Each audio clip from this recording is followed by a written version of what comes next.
Hello, folks, and welcome to Real Estate Q&A. I'm your host, Greg Delane, and today I have a great show for you. You know, I always bring in this guy here. He's a good friend of mine. He's a brother from another mother, and it is amazing when I met him. And his last name he has the same last name as me. Great guy, and he's an attorney that I met. And I let him introduce himself. Without further ado, Monty Delaney. Where am I looking here? Yeah. How is everybody tonight? Thank you very much for having me, Greg. Pleasure to be here. Monty, how did you have such a background, but I just want to know in like 5 minutes how you got to be where you are right now sitting here with me. You're a Marine, you're a police officer, and come on. I took a long, circuitous route to being here in this chair with you. I was born and raised in the Bronx, and then I had an athletic scholarship to go to college. Didn't do very well with my grades in the beginning, so I decided to go into the Marine Corps to get myself a little self-discipline. Yeah. After the Marine Corps, I went on to the New York City Police Department. I served in the South Bronx for a number of years. I made over 1,000 arrests. I was in gunplay. I took a lot of guns off the street, arrested a lot of very bad people. I got hurt at some point. I went down a flight of stairs and broke my back. And I was retired. So after I got on my feet, I went and taught school at Salesian High School in New Rochelle. Okay. I did that for 7 or 8 years. I was an athletic coach and a school teacher there. So all you Salesian graduates, you know who I'm talking to. Come on. They know the coach. Go Eagles. But we had state championships there in basketball and city championships in baseball, so it was a very successful run there. And it was a nice thing for me to do after the police department because I'd spent a number of years putting kids in handcuffs and sometimes in a morgue wagon, And so to spend that time helping kids to become young men and go off to college was a really good thing for me to do. I had gotten my law degree at night while I was in college. Really? I got it at night while I was on the police department. But I held it in abeyance for a few years while I taught at Salesian. And then about 1997, 1998, my own kids were getting older and getting ready for high school and college, so I decided I needed to make more money than I was making as a teacher, and I started my law practice in 1998. So I've been a lawyer here in White Plains doing trials. I'm a trial lawyer for the last 17 years. Wow. Yeah. Wow. And interspersed through all of that time, I've also spent 25 years writing songs and singing songs. And if people go to MontgomeryDelaney.com, they can hear my music. Can we? What is the name of your band? Great band. Do you really want to go there? No, we're not going there. But this guy is a tremendous musician. Love him. And what's so funny that when Delane Realty was moving, and I found a building that I wanted to use in White Plains. It was right on 119. I went in to speak to him, and I realized his last name was Delaney. And I remember then how many people had said, "You're over there on 119." I said, "No, I'm not over there." So it's funny. God made sure that we were going to meet each other, and he's a great guy. I have him on the show because I want to ask him some questions. He's an outstanding attorney, and I got some questions. Before I go there, though, when you were coaching, people think we actually look alike. The names are similar. People think that. Take a look. Yeah. Now, I think it's this. Oh, okay. Now, I got a good friend of mine that his one of his family members is Elton Brand, and I remember bringing him up to you, and he said, there was some game he was playing in when he was in high school. It was actually the very last game I refereed and I was on the board here as a high school referee. He broke your back? No, he didn't break my back. His team it was over at Stepanak, and Stepanak had put the ball in the basket, and I guess he played for Peekskill at the time. They were coming down the court, and the last time I saw Elton, when I turned to take my position underneath his basket, he was underneath the Stepanak basket, and I just could not believe how quickly he got down the court. And next thing you know, he's laying the ball up, and he knocked me into the wall. And I got up, and I'm looking up, and he's like, "Are you okay, ref? Are you okay?" And he helped me up off the ground. It was one of my last games as a ref. I think this is more dangerous than being a cop in the South Bronx. Getting hit by Elton Brand, driven into a wall. Elton Brand's a good guy, and he's always doing stuff up in Peekskill, and I commend him for giving back. You know, He was a wonderful young man. He's had a great career, and I know that he was. I think he was the valedictorian of his high school class. Really? Yeah, I think so. Yeah. Wow. All right, let's get to. I got a real estate question for you. What is the most common forms of liability that homeowners may have? Well, a lot of homeowners get involved in cases when people get hurt on their property. You know, you have a step that's broken. You know about it. Yeah, yeah. It's one of those things where you see it and you say, "I'm going to get to that," and you never do get to it. And then, you know, a postman or somebody else will come up onto your property and fall on that defect and get hurt. That's very, very common. You know, most of the times when homeowners have problems, it's relating to, you know, defects that have been on their property for a long time that many times they've noticed, but they just haven't taken care of. Whether it's, you know, that they're spending their money on other things, and I'll get to it.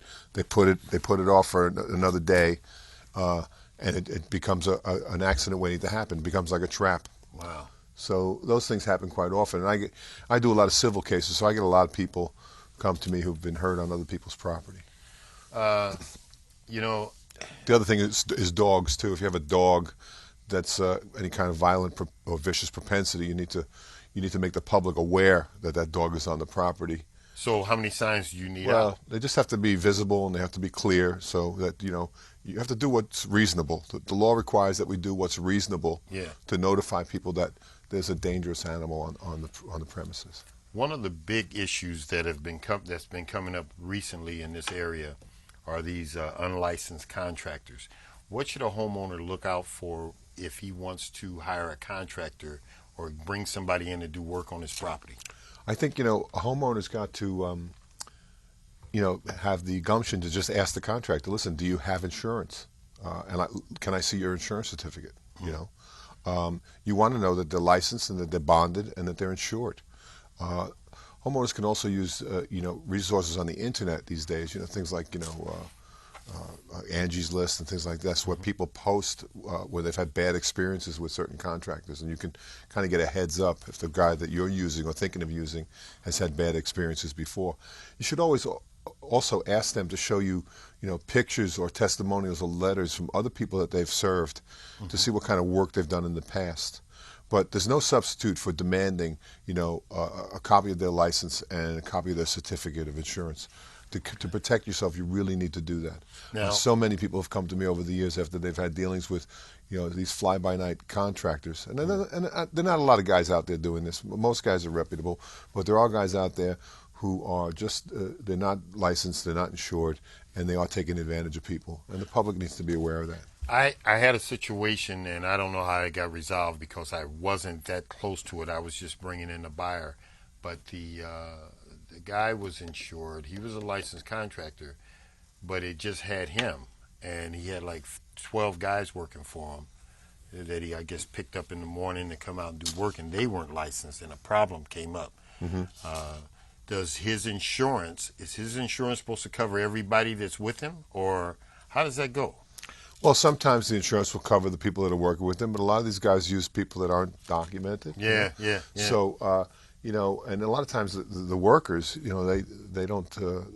Sometimes they come to me because they've been hurt on a job, and they're afraid to do anything because they don't want to get fired. They don't want to get fired, but they don't want to give up the fact that they're not documented citizens. So.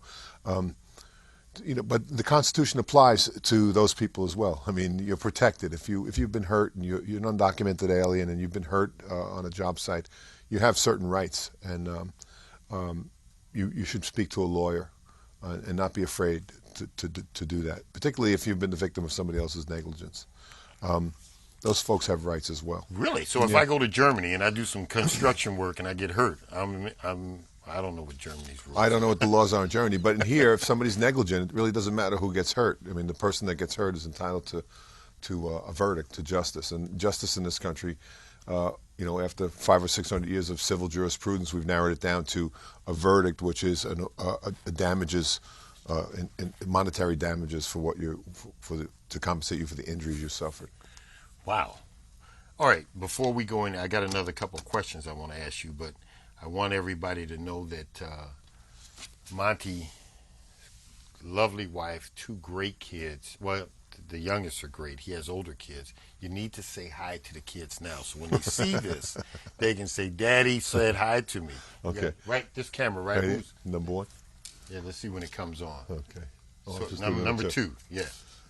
Hi, Connor. Hi, Cecile. Connor will be 4 in January. Cecile is 2.5, and they're just two lovely little kids. I've been just having a lot of fun with them. Yeah. Connor's 4. He's going on like 26. He'll be 4. Yeah, he's very smart. He's very, very smart. You know? Great kid. Yeah. And now, what language is it that they're speaking? That you're. Well, my wife is Swedish. She's from Sweden. She was born and raised in Gothenburg. So she's speaking primarily Swedish to the children. So they speak Swedish and English. And it's really fascinating how the children can pick up that second language Sure. at such a young age. But Connor actually speaks in Swedish to me, and then he translates what he's saying in English, so I know, so I understand what he's saying. You got some Swedish? A little bit. Come on. I don't want. Oh, okay. I can understand more. I can understand more than I can speak. When I hear it, I can understand things. Speaking it is a little more difficult. Something happens to us when we get a little older, and our brain shuts down. Like, well, you can't learn this because you already got you're packed in there with a bunch of stuff. Where a kid can learn 3 or 4 languages because they're not. Nobody's told them they can't. Well, the brain's like a computer. The more data you have in there, the slower it works. If you put a lot of data on your computer, you'll see it responding to you in a slower fashion. You have to clean out some of that detritus to get the thing working. So when I wake up in the morning and I hear this thing going, that's me kicking on. It's processing the memory. Yes, that's what it is. All right, I got another question. What should folks do right away if there's an accident on their property? Well, first thing they should do is, if they have an opportunity to render first aid to the person that's hurt. Let's see what's wrong with them. They got a broken ankle. They got something radically wrong with them. Get an ambulance there. Get help there right away. If the accident happens when they're not there, what they want to do is they want to find out who was there, who got hurt, when they got hurt, how it happened. They want to make a note of like what the weather was at the time the accident happened, what the lighting conditions were at the time the accident happened. They want to notify their insurance carrier right away because a lot of times these insurance carriers they'll disclaim if you don't give them prompt notification of the possibility of a legal action. Sometimes people say, well, I don't really want to give them notice of the claim because I don't want my rates to go up. Well, that's a dangerous road to walk because you could be left holding the bag for some serious damages, and they'll disclaim. You look very carefully at your policy. The policy will have a clause in it that says, you have a certain amount of time to inform them of a claim, after which time they don't have any right or duty or responsibility to back the claim. So that's very important. Notify them right away, and just try to get all the facts surrounding, what happened, to whom it happened, how it happened, where it happened, etc.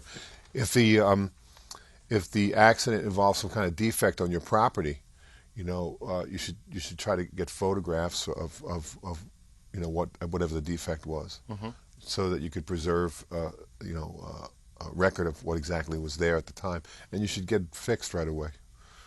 Well, listen, everybody that's looking at this show right now, if you're in a situation you need some answers, you need to call Monty.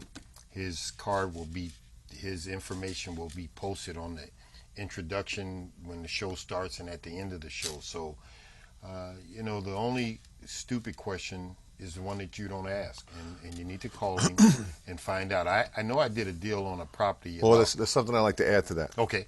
And what I'd like to add is some of the more important information is to get the names and addresses and phone numbers of anybody who was there that witnessed the accident, so that you can preserve their recollections rather quickly. And if people say things at the scene of the accident, you should write down what they say. Because, the memory is very clear in the beginning when something happens. A couple of weeks later, a couple of months later, it's not so clear. So you should make those recollections, write them down at the time of or as soon as you can after the accident, so that you have a clear and a contemporaneous record of who was there, what was said, etc. Wow. All right, good information. Now, Monty, getting away from the attorney part, you're a police officer in the South Bronx. I want to hear the craziest police story that ever happened. Not dangerous. I don't want to hear anybody that, you had to jump over a trash can. And did you ever kill anybody when you was out there? Did you have to ever draw your weapon? Yes, I drew my weapon many times, and many times. Yeah.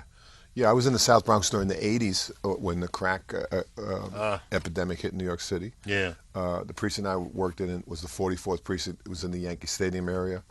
And in I guess, 85, 86, we had about 130, 140 murders there. Oh, it was only a mile and a half long, so that would be like having, 500 murders like in Greenberg, you know what I mean? When you extrapolate the population and the area. Yeah. It was a very dangerous place to work, and, I don't know how many patrol officers they put out here in White Plains, like on a 4 to 12 shift on a Saturday night. But back then in that precinct, we would put about 30 cars out to patrol a mile and a half, and another 50 or 60 men on foot. So we had a big police presence there. It was a very dangerous place to work. In the 80s, they had Nicky Barnes and Frank Lucas and all that stuff. That kind of stuff was going on? They were the early 80s, late 70s, those guys. But you had big-time narcotics in the Bronx at that time. Wow. And everybody was looking to get a piece of that crack business. And unfortunately, I saw a lot of dead youngsters night after night, killing each other in the street. And very rarely did I ever see even any mention of it in the newspaper. Very sad. All right, I want to hear, did you deliver a baby? Did you do something? I got to hear something that you saved the day and some little kid. I actually did deliver a baby. It's a very funny story, actually, too. Come on, I want to hear. I think it was the winter of like 1987 or 88. It was a very bad winter, and we got a call to go help some woman who was sick in an apartment. And my partner and I walked up the stairs to this apartment. And in fact, the woman was alone in the apartment, and she was about to give birth. So I went on the radio, and I said, I have the first ambulance. And they said, well, unfortunately, the ambulances are all in getting chains put on the tires because of the snow. So you're going to have to wait. And I said, well, I don't think we're going to be able to wait. This baby's going to come. So the baby was crowning, and I said to the woman, I said, listen, we're going to have to deliver this baby here. So the next time you have a contraction, I'm just going to take the baby out. I said, how many children do you have? She said, well, this is my 4th baby. I said, well, you're going to spit this baby out like a watermelon pit, so I'm just going to catch it with these big hands. Don't worry about nothing. So we're sitting there waiting for the contraction, and she said, she was down south, she had this lovely southern accent. She said, Lord, I'm so glad you officers are here. I wish there was some way I could repay you. And my partner said to her, well, sometimes when we deliver babies, they name the baby after us. So she looked at me and she said, what's your name, honey? And I said, well, my name is Montgomery. And she said, Lord, I hope the ambulance get here soon. She did not want to name the kid Montgomery. Montgomery? So, yeah. So that's a true story. Very funny. But he came out the next push. He came right out. Beautiful little boy. And I hope he's doing very well Good today. For you. Yeah. It was a thrilling day. All right. Listen, what else are you into, man? Before I go, I know we got about 9 minutes, but I want to tell you a quick story. My brother is a captain in the fire department in San Francisco. I just got back from San Francisco, spent some time with him.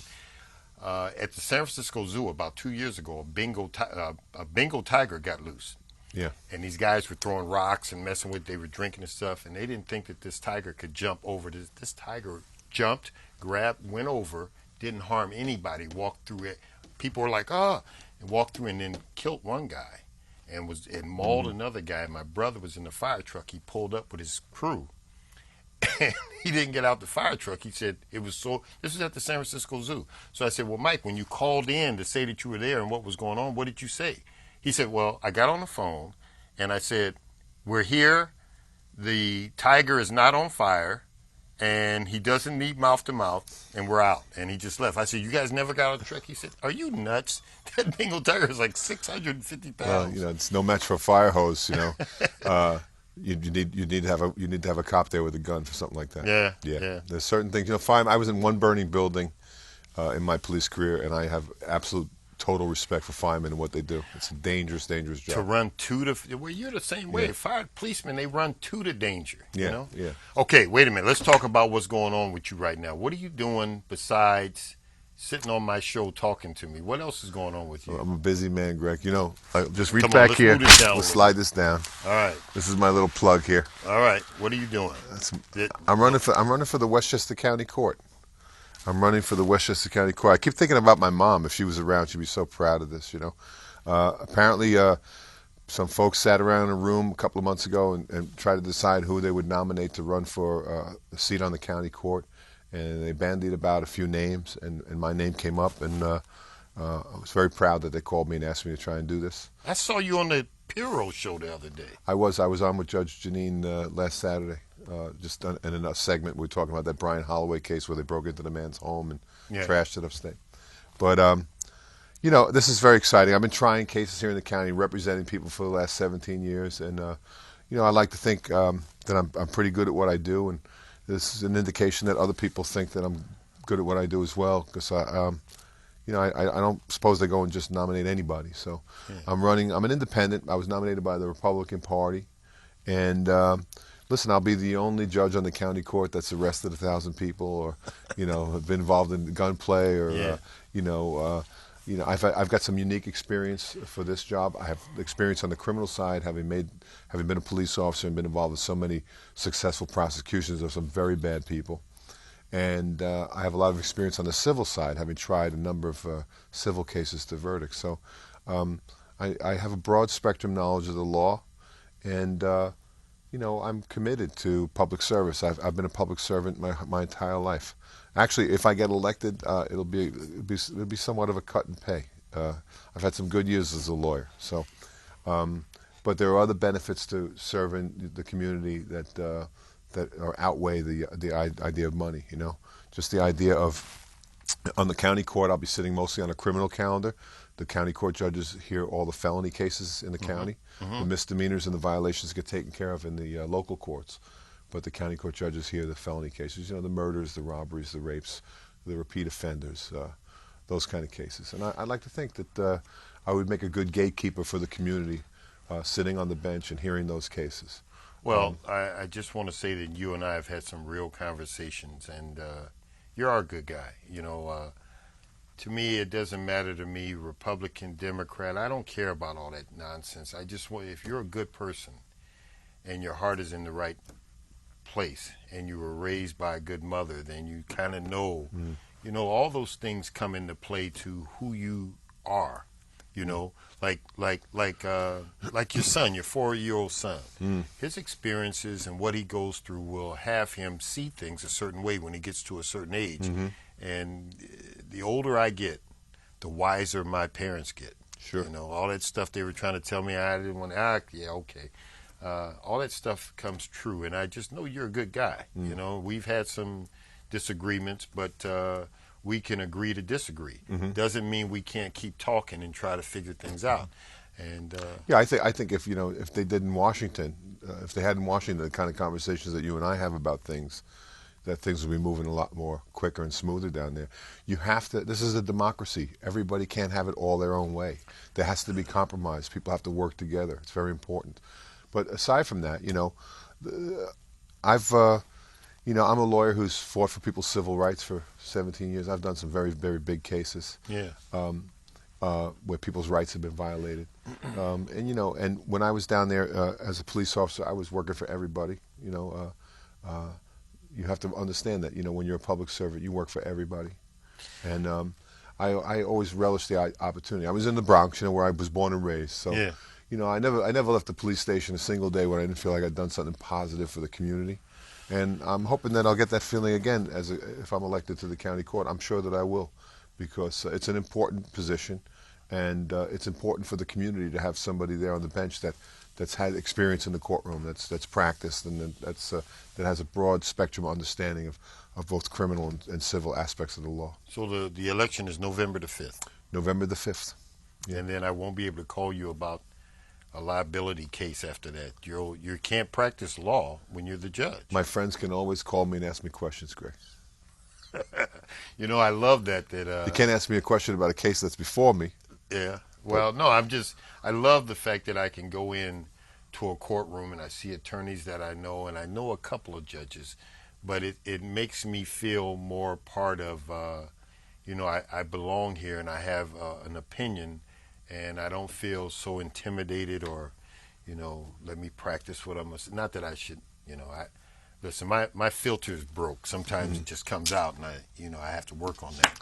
Well, I'm wondering when you're going to run for office, because every time I'm around Greenberg, everybody knows who Greg Delane is. Everybody, you have so many people that love you out there, and I'm so happy to have your support in this campaign because it meant so much to me. Because so many people have said to me, well, if Greg Delane is for you, then then I'm going to be for you too. You have a lot of street cred out there in White Plains, believe me. Yeah, well, a guy from White Plains, born and raised in Oakland, and a guy from the boogie down Bronx.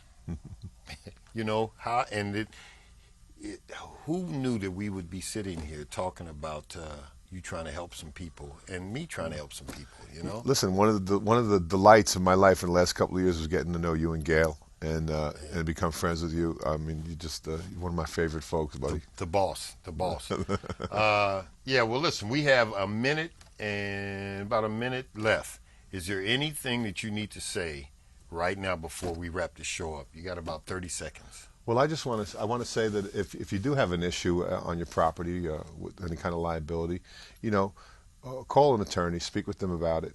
If you have an insurance policy, the company that insures you will supply an attorney to represent you, so you won't have to pay anything out of pocket. If there's a claim made against you, your company will indemnify you and supply you with an attorney.